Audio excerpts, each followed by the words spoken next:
Hello, fellow humans. Capitalism has existed for a few hundred years, and we need to overthrow it in about 8 to 22 years for these reasons. Capitalism cannot function without economic growth. Economic growth has pushed nature beyond its limits. Abusing the limits of nature will cause, without doubt, the extinction of many forms of life and the deep suffering of billions of humans. So how do we overthrow capitalism in 3 easy steps? The ambition of a post-capitalist economy and way of life is to eliminate the pressure of economic growth which is passed on to us, the workers, the employees. This change needs to happen both at the level of the individual, which is how you and me react to capitalism, and also at the level of government, which is how governments will make new laws that will facilitate the transition to post-capitalism and degrowth. We need both strategies simultaneously. Step 1. Resist oppression at the workplace. Refuse long hours. This strategy can be played by individual humans a few steps ahead of government action. Workers can refuse to work overtime. You can tell your manager, "I'm not available for overtime," with no explanation. The employers cannot demand an explanation and cannot harass employees for refusing extra work. Of course, employers can deny you a promotion or a pay increase. That's fine. These benefits should never come at the price of working long hours. Also, we must resist the sheer exploitation of our time at work. If the legal work week is 40 hours, the employer cannot ask us legally to work more than 40 hours. Moreover, if you still have to work more than 40 hours, any extra minute will need to be paid. There's a word for forced unpaid work: slavery. These ideas are essential to transforming the philosophy of work. Capitalism has instilled in the mindset the so-called hard work, which basically means working 10, 12 hours a day, 6 days a week. Jack Ma, the CEO of Alibaba, is famous for his 996 philosophy, working from 9 a.m. to 9 p.m., 6 days a week. Work has been the de facto way of life under capitalism. Work is sanctified. Work is unchallengeable. The insidious underlying motivation is that we have to work to keep capitalism going. If I work on my hobby, if I write a book of fiction, if I tend to my garden, if I make furniture in my garage, if I clean the park in my neighborhood, that is not work, whether it is for my own pleasure or whether it is for the benefit of somebody else or the community. I challenge this philosophy of work. We can do work that is socially useful without having to keep pumping gas into the capitalist engine. This way of work will not have production as a goal, but meaning, personal satisfaction, social meaning, and social satisfaction. I also challenge the argument that I work for pleasure, nobody is forcing me. As long as the result of your work, if it's paid or not, makes profit for the capitalist class and helps the growth imperative, more profit, more GDP, your work is not socially useful and is actually damaging for society at large. If you want to work for pleasure, make sure the result of your work benefits you personally and has a socially benefit that is sustainable as well. To achieve this, we need to work much less for the capitalist class and significantly more for ourselves. Under degrowth policies, paid work for production of stuff should be at most half of what we do today. That is a maximum of 10, 15 hours per week. Unions. Wherever there's a minimum reason to challenge the power of the employer and the managerial class, workers should try to form a union. Unions have been around for many decades. They were formed to challenge the power of the capitalist and managerial class and to defend the rights of workers. That is their main purpose. In general, when workers organize to counterbalance power is a good thing. As the recent example from Amazon shows, the capitalist class does not like unions at all. That tells us that we are onto something good. Unions themselves can be imperfect and corruptible. To truly advance society towards post-capitalism, unions must be firmly rooted on democracy. Rules should be discussed, debated, challenged, changed whenever needed. Unions should not become yet another pyramid of power that fights the capitalist pyramid. If unions slow down production and work, that's good. We need to slow down. We need more deliberation.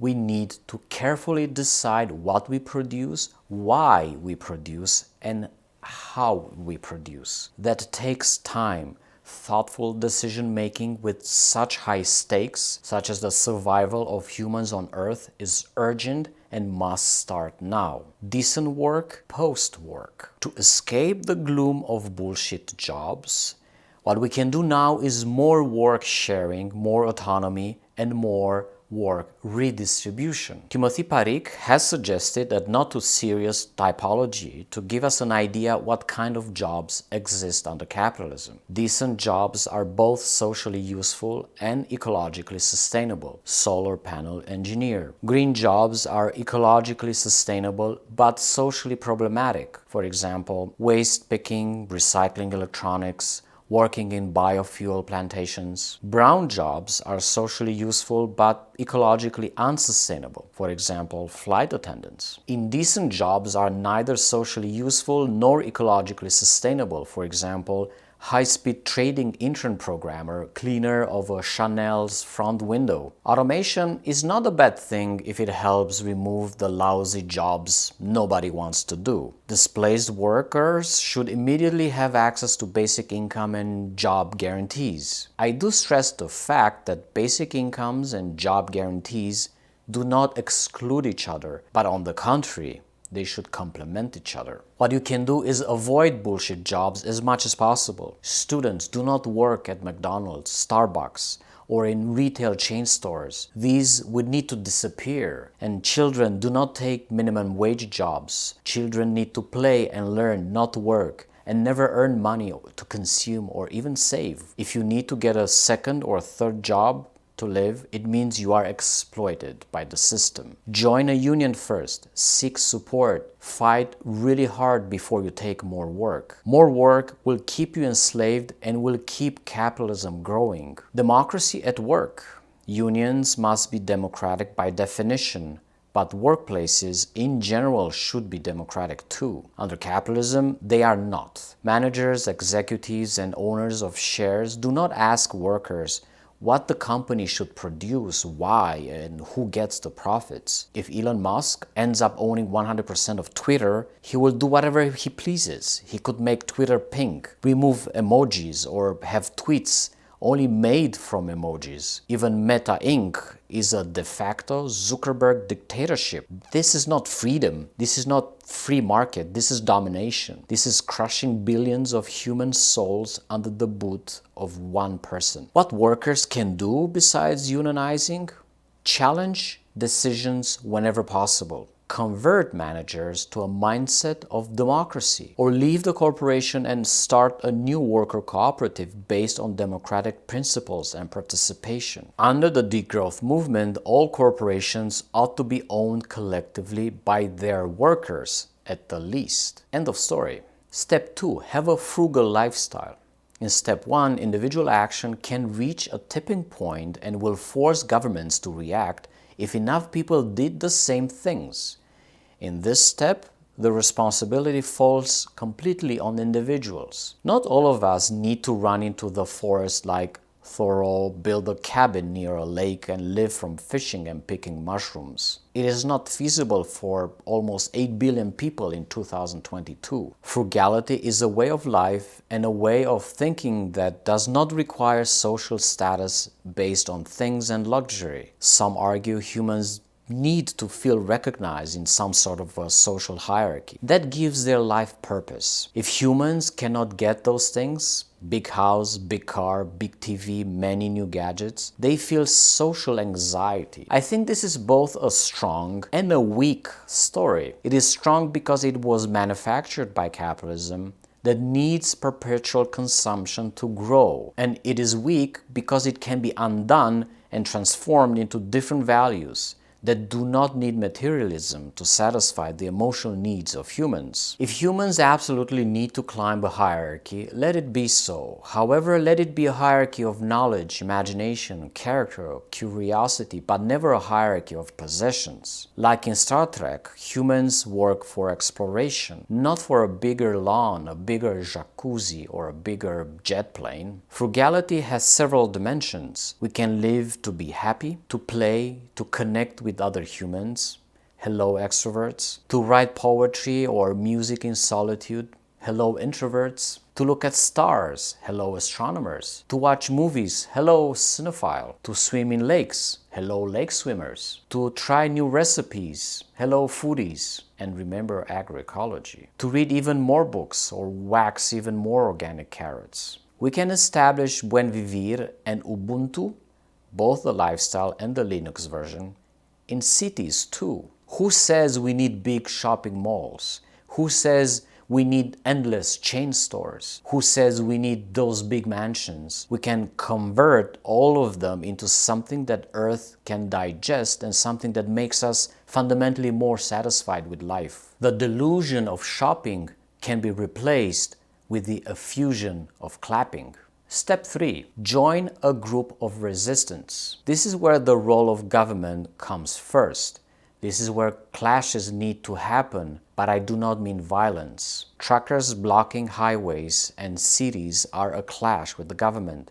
Extinction rebels blocking streets is a clash. Fridays for Future are also a clash. Water protectors have also clashed with the government. Electoral politics is just the beginning simply because the confidence in elected politicians is low. The design of electoral politics is not perfect under capitalism. We learn from Julia Caget's book how politicians are corrupted by private interests. The 2010 Citizens United Supreme Court decision in the United States had the same effect. It basically said that corporations are like people and can give unlimited money to politicians. The formula is simple. Politicians get paid to do the bidding of the capitalist class. It has been like this since the beginning of capitalism. It is a feature of the system. On the other hand, let's say you do have a political candidate that openly supports degrowth policies.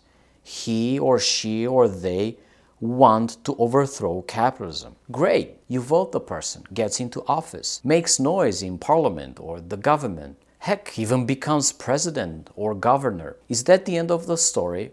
Will billionaires stop being billionaires overnight just because one righteous person was voted into office? Probably not. However, this can be the beginning of the transformation to post-capitalism. One politician today, 100 politicians tomorrow. Also, we need to remember the separation of powers in the state. The government is not the end of the story. You still have courts, judges, and legislators. All these institutions need to hear and embrace the story of degrowth and transformation.